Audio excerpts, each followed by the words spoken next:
یانەی نەورۆز بە برنەوەی لە ئاڵای شاری ئەولێر دووەم برنەوەی لە سەرێک لە خولی نابی کوردستاندا تۆمار دەکات و دڵیان دەران ئاش دەکاتەوە.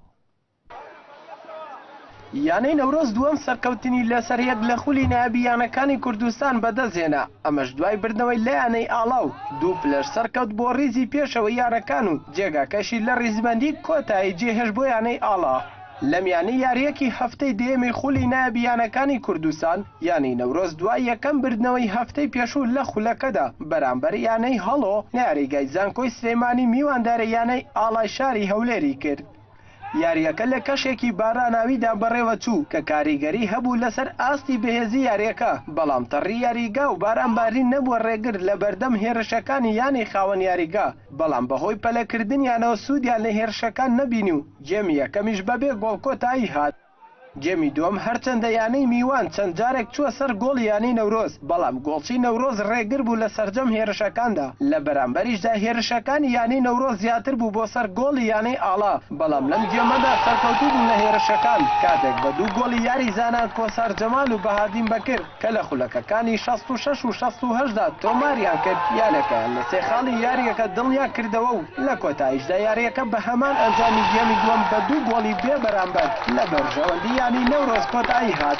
دوای تەواوبوونی یاریەکەش سەبارەت بە هۆکاری ئەنجامە خراپەکانی یانەی ئاڵا لە خولەکەدا و هەروەها دۆڕاندنیان بەرامبەر یانەی نەورۆز ڕاهێنەری یانەی ئاڵا بەم شێوەیە ڕایگەیاند. ڕاستی لە سەرەتایی دەستپێکردنی خولی کوردستان پێشبینی زۆرشی لەوە خراپترمانە کرد لەبەرەوەی تاکو ئێستا یانەی ئاڵا دەستەی کارجێڕی کاتی هەیە.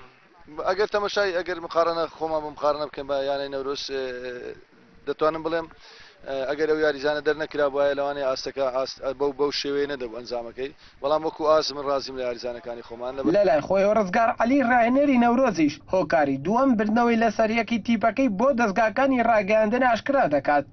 بۆ ئەوە چون ئێمە تیپەکەمان باشە لەوانەیە بە بۆنی چەند هەڵەیەکی فەردی و یاریەکانی ترمان دۆڕان بێ، بەس ئەم یانتەریانی ئێمە لەگەڵ دوو فرقە یاریمانە بۆ هەردووکیان لەسەر و ئێمە بوون نزیک بوون، یعنی ئێستا هەردووکیان کەوتونەتە خواروی ڕیزبەندیەوە ئێمە کەوتونەتە پێشیانەوە، یعنی بەنسبەت ئێمە ئەم دوو یاری ئەگەر بخوا نەخواسە بمان دۆڕانە، یعنی ئەوە احتیمال بوو یەکێک بووینایە لەو فرقانەی کە دابەزین، بۆیە یاریزانەکان بە حرس و بە غیرەتێکی زۆر باشە.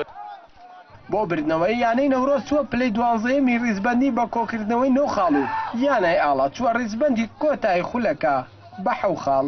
ئەردەڵا مەحەمەد کەناڵی ئاسمانی پەیام سلێمانی.